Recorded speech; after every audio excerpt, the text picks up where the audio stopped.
I yield the floor. Joining us now is Congressman Jimmy Gomez, Democrat of California. Congressman, it's always a pleasure to see you. I thank you for your time. What did you make of the senator's 24-plus hour speech? I want to give Senator Booker just all the credit. It was an impressive feat. 25 hours of holding the floor is impressive. It's a physical endurance. But at the same time, he also helped deliver a message to the American people. We're going to fight every single step of the way.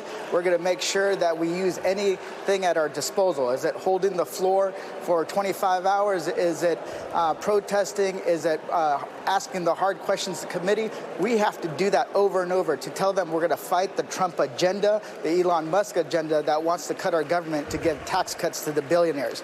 But I want you to imagine this. Imagine if every single Democratic senator held that floor for 10 hours. We can slow down their agenda that is not for the American people. It's for the billionaires and the billionaire establishment taking root in D.C.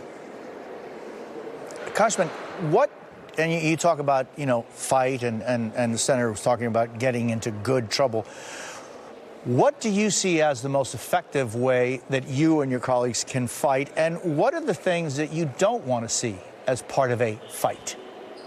Well, one of the things I want to see is really being creative when it comes to the rules of the House and the Senate to stop this the agenda of the Republicans that really is going to hurt American people. If every single senator speaks and holds the floor for 10 hours, a colleague of mine said that can hold up progress for 47 days. 47 days. And that will help us in the outside rallying support and rallying against these cuts. And we got to focus on that. And one of the things I don't want to see is tearing each other down. I had a town hall the other day, and I basically told everybody in that town hall, we might not agree on every single issue, but we agree that we have to stop Donald Trump and Elon Musk from destroying Social Security, Medicaid, our economy, making sure that we push back. And people in my district run the gamut, and they loved it. So that's what we want to see them do, but not tear each other down. On Monday, you joined your fellow Democrats on the House Intelligence Committee in demanding the Director of National Intelligence, Tulsi Gabbard, launch an independent investigation into that whole Signal group chat. What more would you like to see? One of the things that we have to see that investigation, but it's hard to imagine that Tulsi Gabbard is going to do it. They're trying to delay. So we want to see that investigation to see how many more Signal chats, because we know that some reporting is saying that Michael Waltz started more Signal chats. What do they know about any kind of cybersecurity breaches that might impact the safety of our national security or the safety of our troops? So this is we don't want this to go away, to get swept under the rug, and it might even be the time for not only Secretary Hegseth to resign, but also Michael Waltz. Congressman, there's also been talk about Waltz and others using Gmail to conduct government business. Have you or any of your colleagues that you know of conducted government business through Gmail? And if not, what are the repercussions, you think, of that? So I serve on the House Intelligence Committee, and I served with Michael Waltz. He should know better, because we always have a cybersecurity briefing at the beginning of the Congress about how your cell phone and how your Gmail is basically extremely vulnerable. So what he did could put him at risk and put the people that work for him at risk.